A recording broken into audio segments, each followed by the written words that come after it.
आज मैं एक्सप्लेन करने जा रहा हूँ अंडर द डोम सीरीज का एपिसोड 2। अगर आपने इसका पहला एपिसोड नहीं देखा तो पहले वो देख लें, वो मैं पहले ही एक्सप्लेन कर चुका हूँ। तो शुरू करते हैं एपिसोड 2 को। 3 दिन डोम के अंदर फंसे रहने के बाद चेस्टर मिल के सभी लोगों का दिमाग खराब होने लगता है और जो सोल्जर्स डोम के बाहर सुरक्षा के लिए तैनात थे अपना सामान पैक करके वहाँ से जाने लगते हैं, जिससे वहाँ हंगामा होने लगता है और टाउन का मोर्टिशियन वहाँ आकर उन्हें ऐसा करने से रोकता है। वो बाइबल पढ़ने लगता है और इस मुसीबत को भगवान की मर्जी बताता है, जिसका चेस्टर मिल के सभी लोगों को सामना करना होगा। इसे सुनकर वो शांत हो जाते हैं, लेकिन अब टाउन में जरूरत की चीजें कम हो रही थी और अब सब वक्त की बात थी इससे पहले कि वो सब जंगली बन जाए। अचानक लिंडा बेहोश होकर नीचे गिर जाती है और उसको जल्दी से हॉस्पिटल लाया जाता है। इसी दौरान एंजी अभी भी बंकर के अंदर लोग थी। जूनियर खाना और कपड़े लेकर वहाँ आता है। एंजी चुपके से सीजर बाहर निकालती है जो उसने कल छुपाई थी और उस पर हमला करती है। उसका वार जाया जाता है जब जूनियर आसानी से खुद को बचा लेता है। वो कहता है कि वो उससे बहुत प्यार करता है, लेकिन अब उसे बंकर में ही रहना होगा जब तक वो वापिस उससे प्यार करने नहीं लग जाती। जब वो अकेली होती है तो एंजी दीवार पर लगी पाइपलाइन को तोड़ने लगती है और पाइपलाइन टूट जाती है और बंकर पानी से भरने लगता है और वो अपने बेड से नीचे गिर जाती है और मर जाती है। जूलिया अभी भी अपने हस्बैंड पीटर के गायब होने की जांच कर रही थी। वो पीटर की कार डीजे फिल्स के ट्रेलर के सामने खड़ी देखती है और इसके बारे में उससे पूछती है और यहाँ पता चलता है कि पीटर ने गायब होने से पहले ही ये कार फिल को बेच दी थी। फिर ये भी बताता है कि वो बारबी का दोस्त है, जिसका मतलब था कि बारबी झूठ बोल रहा था कि वो टाउन में किसी को नहीं जानता। अचानक फिल बेहोश हो जाता है जैसे कुछ देर पहले ही लिंडा हुई थी। वो हॉस्पिटल पहुंचते हैं जहाँ कई और लोग भी सेम प्रॉब्लम की वजह से वहाँ थे। जो और नोरी भी हॉस्पिटल में थे। कल रात के दौरे के बाद एलिस और कैरोलिन भी उनके लिए काफी परेशान थे। एलिस एक डॉक्टर होने के नाते वॉलंटियर्स बने लोगों की मदद करती है। अब शहर में ये बीमारी काफी फैल गई थी, लेकिन हॉस्पिटल में मास्क और ग्लव्स खत्म हो गए थे और उनके पास एंटीबायोटिक्स की सप्लाई भी अब बहुत थोड़ी रह गई थी। अभी भी एलिस और नर्सेज पूरी तरह सभी की मदद करने की कोशिश कर रहे थे। इसके बाद जूलिया का सामना बारबी से होता है और वो पूछती है कि उसने झूठ क्यों बोला। इससे पहले कि बारबी कुछ कहता, जूलिया बेहोश होकर नीचे गिर जाती है। एलिस का ख्याल था कि लोग इस बीमारी का शिकार बन सकते हैं, लेकिन इस बीमारी को चेक करने के लिए उनके पास कोई किट नहीं थी। जिम जूनियर को गन देकर हॉस्पिटल के बाहर खड़े होने का बोलता है और बाहर से आने वाले इन्फेक्टेड लोगों को रोकने का बोलता है और इस बीमारी के फैलाव को रोकने का सिर्फ यही एक तरीका था जो उन्हें ठीक लग रहा था। इसके बाद बारबी और जिम हॉस्पिटल के लिए मेडिसिन लेने टाउन की तरफ निकलते हैं। एंजी उठती है जब पानी उसकी नाक तक पहुंच गया था। वो जल्दी से पानी को रोकने की कोशिश करती है, लेकिन वो ऐसा अकेला नहीं कर सकती थी। हॉस्पिटल में जूलिया फिल से मिलती है जहाँ वो बताता है कि वो पीटर से कैबिन में मिलने वाला था। डॉक्टर उससे और बात करने से रोकती है, लेकिन जूलिया नहीं रुकती जब तक वो ये नहीं जान लेती कि उसका हस्बैंड कैबिन में क्या कर रहा था। कुछ देर बाद जूनियर बताता है कि उसने बारबी को कैबिन में देखा था जिस दिन उनकी लड़ाई हुई थी, जिससे जूलिया का शक उस पर और भी बढ़ जाता है। वो हॉस्पिटल की बैक डोर से बाहर निकलती है और उस बताई हुई जगह पर पहुँचती है। इसी दौरान बारबी और जिम फार्मेसी में जाते हैं और देखते हैं कि वो जगह तो तोड़ फोड़ का शिकार बन गई है। कोई उनसे पहले ही वहाँ आकर सारी मेडिसिन ले गया है। जिम को लेस्टर पर शक था और वो उसके घर पहुँचते हैं। वहाँ लेस्टर मेडिसिन को जला रहा था। उसका मानना था कि भगवान उन सबको मारना चाहता है और हमें उसके रास्ते में नहीं आना चाहिए। वो दोनों वहाँ पहुँचते हैं इससे पहले कि वो सारी मेडिसिन जला दे। हॉस्पिटल में लिंडा अभी भी काफी बुरी हालत में थी और एक बुरी औरत अपनी मेडिसिन लिंडा की जान बचाने के लिए दे देती है, क्योंकि लिंडा की टाउन को ज्यादा जरूरत है। इस वजह से उस औरत की मौत हो जाती है जिसने लिंडा की जान बचाई थी। कुछ मिनटों बाद मरीज प्रोटेस्ट करने लगते हैं। वो बाहर जाना चाहते थे, लेकिन जूनियर गन से उन्हें डराता है। उनको डरते हुए देखकर जूनियर उन्हें हालात की नजाकत को समझने का कहता है। आखिर वो लोग शांत होकर अंदर रहने के लिए मान जाते हैं। अब जूलिया कैबिन के अंदर पहुंचकर उसके आसपास देखती है। उसको बारबी से रिलेटेड कुछ नहीं मिलता, लेकिन कुछ पेपर्स उसका ध्यान अपनी तरफ करते हैं, जिनको पढ़कर जूलिया को पता चलता है उसका हस्बैंड कर्ज में डूबा हुआ था और वो बैंकरप्ट होने वाले थे। जूलिया हैरान थी और उसने कभी नहीं सोचा था कि पीटर के माइंड में क्या चल रहा है। अचानक वो बेहोश होकर गिर जाती है। जो और नूरी को एहसास होता है कि लास्ट टाइम उन्हें दौरा तब पड़ा था जब उन्होंने एक दूसरे को टच किया था। वो एक बार फिर से फोन को रिकॉर्डिंग पर लगाकर एक दूसरे को टच करते हैं। कुछ सेकंड्स बाद उनको फिर से दौरा पड़ने लगता है, जिसमें वो दोबारा गुलाबी सितारे के बारे में बोलने लगते हैं। वो जल्दी होश में आ जाते हैं और वीडियो चेक करते हैं। इसका रिजल्ट बहुत शॉकिंग था और वो इसको अपने पेरेंट्स से छुपाने का फैसला करती है। बारबी कैबिन पर पहुंचता है और जूलिया को फ्लोर पर बेहोश पड़े देखता है। वो जल्दी से उसे हॉस्पिटल ले जाने में उसकी मदद करता है। लिंडा जिम को जूनियर की बहादुरी के बारे में बताती है और उसे पुलिस फोर्स में ज्वाइन कर लेती है। जब जूलिया होश में आती है तो बारबी से पूछती है कि उसका पीटर से क्या रिश्ता है और यहाँ पता चलता है कि बारबी एक बेटिंग कंपनी के लिए एज अ रिकवरी एजेंट काम करता है। इसका काम उन लोगों से पैसा निकलवाना था जो लोग हारने के बाद पैसा नहीं देते थे। पीटर जुए में बहुत सारा पैसा हार चुका था, जिस वजह से बारबी को पैसा लेने के लिए भेजा गया था। था। जूलिया ये सच जानकर हैरान थी, लेकिन बारबी उसे अपनी पीटर के साथ हुई मीटिंग के बारे में कुछ नहीं बताता। रात को जिम घर वापस आता है और देखता है कि लेस्टर वहाँ उसका वेट कर रहा है। वो वहाँ पैसा वापस करने आया था जो उन्होंने प्रोपेन की इंपोर्ट से कमाया था। यहाँ ये पता चलता है कि वो ये टाउन के बाहर यंगस्टर्स को बेचा करते थे और अपनी पोजीशन का गलत इस्तेमाल कर रहे थे। लेकिन अब इन हालात में लेस्टर इस सबसे अपनी जान छुड़ाना चाहता था। उसके जाने के बाद जिम किसी को उसके घर की पाइपलाइन को तोड़ने की आवाज सुनता है। वो नीचे बंकर में जाता है और वहाँ बेड के साथ एंजी को बंधा हुआ पाता है। एंजी उसे भीख मांगती है कि वो उसे वहाँ से जाने दे, लेकिन जिम उसकी कोई बात नहीं सुनता क्योंकि वो डरा हुआ था कि उसके बेटे को जेल हो सकती है। अगली सुबह लेस्टर वापस जिम के पास आता है। उसका कहना था कि उसने मॉब वर्ड बार बार सुना है, लेकिन जिम का ख्याल था कि उसके सुनने में कोई गड़बड़ है। अब यहाँ लेस्टर का दिमाग पूरी तरह से खराब हो गया था और उसको लगता था कि वो एक मैसेंजर है डोम के अंदर। जो और नोरी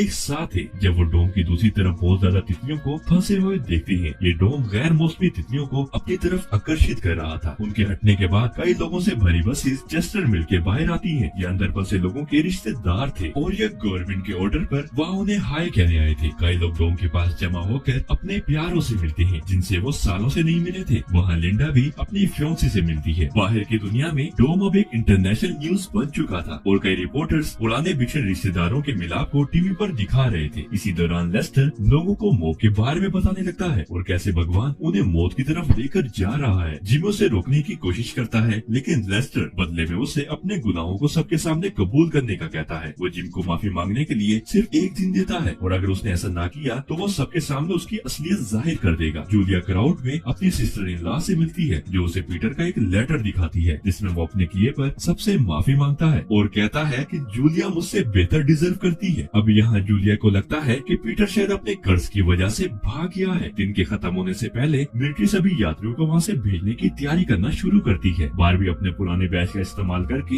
एक सोल्जर से बात करता है और पूछता है कि ये सब क्या हो रहा है, जिस पर उसका कहना था कि वो भी नहीं जानता, लेकिन गवर्नमेंट का ऑर्डर है कि इस जगह को जल्द से जल्द खाली कर दिया जाए और यहाँ वापस आने का कोई भी ना सोचे। इस खबर को सुनकर बारबी हैरान था और इस ऑर्डर की वजह जानने की कोशिश करता है। फिर उसको याद आता है कि लेस्टर मॉब के बारे में बात कर रहा था और उसको पता चलता है इसका मतलब है कि mother of all bombs military dome से जान छुड़ाने के लिए चेस्टर मिल पर बॉम्ब अटैक करने वाली थी और ये इसलिए किया जा रहा था क्योंकि डोम की मैग्नेटिक फील्ड हर चीज को अपनी तरफ आकर्षित कर रही थी और इससे इंसानों और दूसरे जानदारों पर बुरा असर पड़ रहा था। और आज लोगों के अपने रिश्तेदारों के साथ ये आखिरी मुलाकात गवर्नमेंट की तरफ से एक गिफ्ट थी। वो जूलिया, लिंडा और जिम को इस बारे में बताता है और वो सब बाकी लोगों को बताने का काम करने लगते हैं। वो सभी अंडरग्राउंड टनल में जमा होने का कहते हैं क्योंकि ये उनके बचने की आखिरी उम्मीद थी, ये जानते हुए कि वो सब अब मरने वाले हैं। तो जिम एंजी को आजाद कर देता है। वो अपने घर भागती है लेकिन उसे अपना भाई जो कहीं नहीं मिलता। एक कमरे में जूनियर एक गन के साथ उसका इंतजार कर रहा था। उसे बॉम्ब अटैक के बारे में बताता है और जो कुछ उसने उसके साथ किया उसके लिए माफी मांगता है। ये जानने के बाद कि वो मरने वाली है, एंजी बड़े प्यार से उसका सर अपनी गोद में रखती है और वो दोनों कुछ होने का इंतजार करने लगते हैं। टनल में एलिस और कैरोलिन घबराने लगती हैं क्योंकि जो और नोरी कहीं दिखाई नहीं दे रहे थे। इसी दौरान नोरी और जो बाहर अभी भी एंजी को ढूंढ रही थी ताकि वो उसे बॉम्ब के बारे में बता सके। जो अपनी बहन की मौत से काफी परेशान था क्योंकि डोम के जाहिर होने वाली रात से वो घर वापस नहीं आई थी। पूरे 1.25 मिनट पर मिसाइल लॉन्च कर दिया जाता है और जो और नोरी उसे देखते हैं और मरने से पहले एक दूसरे को लास्ट किस करते हैं, लेकिन खुशकिस्मती से डोम मिसाइल को रोक लेता है और पूरे टाउन और उसके लोगों को भी बचा लेता है। जिम बॉर्डर की तरफ भागता है और डोम के बाहर का एरिया पूरी तरह से तबाह हो चुका था, लेकिन बॉम्ब का उस पर कोई असर नहीं हुआ था। लेस्टर भी वहाँ आ जाता है जो अभी भी चाहता था कि वो अपने गुनाहों की माफी मांग ले। किसी को अपने आसपास ना देखकर जिम मौके का फायदा उठाते हुए लेस्टर का कान डोम के साथ लगाकर उसे जान से मार डालता है। जल्दी सभी लोग बॉर्डर पर हुई तबाही को देखने आते हैं। एंजी अभी भी जूनियर के साथ रूम में थी। उसको लगता है कि वो दोबारा उसे लॉक कर देगा, इसलिए वो फौरन से उस पर अटैक कर देती है। वो बाहर उसका पीछा करता है लेकिन आखिर वो उसके हाथ से निकल जाती है। किसी और जगह एक कार क्रैश की वजह से वाटर टैंक फट जाता है और उनकी पानी की सप्लाई भी जाया हो जाती है और ये एक्सीडेंट एलिस की वजह से हुआ था क्योंकि लो इंसुलिन की वजह से उसे चक्कर आ रहे थे। रेडियो टावर्स के सिग्नल ड्रॉप होने लगते हैं और एक अजीब टोन बजने लगती है। सभी ऑफिसर्स के वॉकिस पर भी यही हो रहा था। डोडी एक स्पेशल डिवाइस बनाती है और पता चलता है कि एक खास फ्रीक्वेंसी सिग्नल्स को रोक रही है और उसका सिग्नल डोम के अंदर से आ रहा है। वो और जूलिया इसका पता लगाती है। टाउन में पानी की सप्लाई नदी के जरिए आती थी, इसलिए वो लोग पानी खत्म होने पर परेशान नहीं थे। लिंडा और बारबी को पता चलता है कि लेक मथेन से भरी हुई है एक पाइपलाइन के टूटने से जिसको डोम ने तोड़ा था और अब नदी का पानी जहरीला हो गया है और अब उसको फिल्टर करने का कोई रास्ता नहीं है। जब टाउन टाउन के लोगों को इस बारे में पता चलता है तो सभी कन्वीनियंस स्टोर के बाहर जमा होकर पानी मांगने लगते हैं। स्टोर ओनर किसी भी तरह कैश एक्सेप्ट नहीं करता क्योंकि इस इमरजेंसी के वक्त इसका कोई फायदा नहीं था। लोग लड़ने लगते हैं लेकिन लिंडा वहाँ आकर उन्हें शांत करती है, लेकिन ये बात तो साफ थी कि अब उनका जल्द दिमाग खराब होने वाला था। जूनियर एनजी को ढूंढ रहा होता है तो लिंडा उसे कन्वीनियंस स्टोर जाने का कहती है। वो उसको पूरा दिन लोगों को आपस में लड़ने से रोकने के लिए तैनात करती है। हॉस्पिटल में एलिस जो कि बस मरने वाली थी और उसको बचाने के लिए जल्द से जल्द इंसुलिन की जरूरत थी। लोरी टाउन से किसी दूसरे की इंसुलिन चुराने का फैसला करती है जो भी उसके पीछे जाता है और वो एक खाली घर में पहुंचते हैं। जैसे वो अंदर जाने लगते हैं तो एक आदमी उन पर अपनी गन तान देता है और बताता है कि उसने अपना आखिरी शिकार कल ही किया था। इसके बाद वो दूसरे घर में जाते हैं जहाँ उन्हें फ्रिज में मेडिसिन के कई बैचेस मिलते हैं। तभी एक बच्चा उन्हें रोकता है और कहता है कि ये उसकी मेडिसिन है क्योंकि उसे डायबिटीज है। नूरी एक छोटे बच्चे से उसकी मेडिसिन चुराना नहीं चाहती थी, लेकिन जो एलिस के लिए एक डोज ले लेता है। एंजी रोज के घर पहुंचती है और जो कुछ जूनियर ने उसके साथ किया वो उसे बताती है और जैसे ही वो एंजी को शांत करने की कोशिश करती है तो दो बदमाश घर में चोरी करने आते हैं। जब लड़कियां उनका मुकाबला करती हैं तो वो लड़के रोज पर वार करके उसे जान से मार देते हैं। एंजी बहादुरी से उनका मुकाबला करती है और आखिर वो भी बेहोश हो जाती है। अब लोगों ने कन्वीनियंस स्टोर से चीजें चुराना शुरू कर दी थी। कई लोगों ने खाना और पानी चुरा लिया था और रोड पर एक दूसरे से लड़ रहे थे। पुलिस उनको रोकने की पूरी कोशिश करती है लेकिन वो लोग बहुत ज्यादा थे। एंजी और जो हॉस्पिटल जा रहे थे तभी जूलिया और डोडी उनके पास आते हैं। वो देखते हैं कि जो सिग्नल्स रेडियो फ्रीक्वेंसी को ब्लॉक कर रहे हैं वो इस कपल के पास से आ रहे हैं। जो उन्हें अपना दौरा पड़ने के बारे में बताता है जिसकी शुरुआत डोम के जाहिर होने के बाद से हुई थी। ये बात तो साफ थी कि जो और एंजी का डोम से कोई कनेक्शन है, लेकिन वो नहीं जानते कि क्या कनेक्शन है। बारबी डायनर के घर आता है और चोरी करते हुए देखता है। वो एंजी को बचाने से पहले उस लड़के को मारता है। बाहर लिंडा इस हंगामे को रोकने के लिए अपनी गन निकालती है लेकिन उसकी गोली चलने से पहले बारिश होने लगती है। लोग लड़ना छोड़ देते हैं इस उम्मीद में कि वो अभी तो भूख प्यास से नहीं मरने वाले। उसके इरादे से बेखबर बारबी बेहोश एंजी को जिम को देता है। जिम कहता है कि वो उसे हॉस्पिटल ले जा रहा है लेकिन इसके बजाय वो उसे अपने घर ले जाता है। इसी बीच जूलिया और गुरु के लोग बॉर्डर पर थे। जब नोरी और जो एक साथ डोम को टच करते हैं तो रेडियो फ्रीक्वेंसी की ब्लॉकेज खत्म हो जाती है और इससे उनका डोम से रिश्ता और भी साबित हो रहा था। जब रात होती है तो जूलिया और बारबी एक दूसरे से मिलते हैं। वो दिन भर होने वाली चीजों से थक कर एक दूसरे को गले लगाते हैं। जूलिया अब उस इंसान से प्यार करने लगी थी जिसने उसके हस्बैंड को मारा था। एंजी जिम के घर होश में आती है और पूछती है कि वो यहाँ क्या कर रही है। जिम उससे वादा करता है कि अगर वो उसकी बात सुनेगी तो उसे वहाँ से जाने देगा। वो चाहता था कि वो उस किडनैपिंग के बारे में किसी को ना बताए और बदले में उसे बाहर लोगों से महफूज रखेगा। एक एंजी जैसी लड़की अपने भाई के साथ जिंदा नहीं रह सकती थी तो वो ये ऑफर एक्सेप्ट कर देती है, लेकिन इससे पहले कि वो वहाँ से जाती जूनियर घर आ जाता है और एपिसोड यहाँ एंड हो जाता है।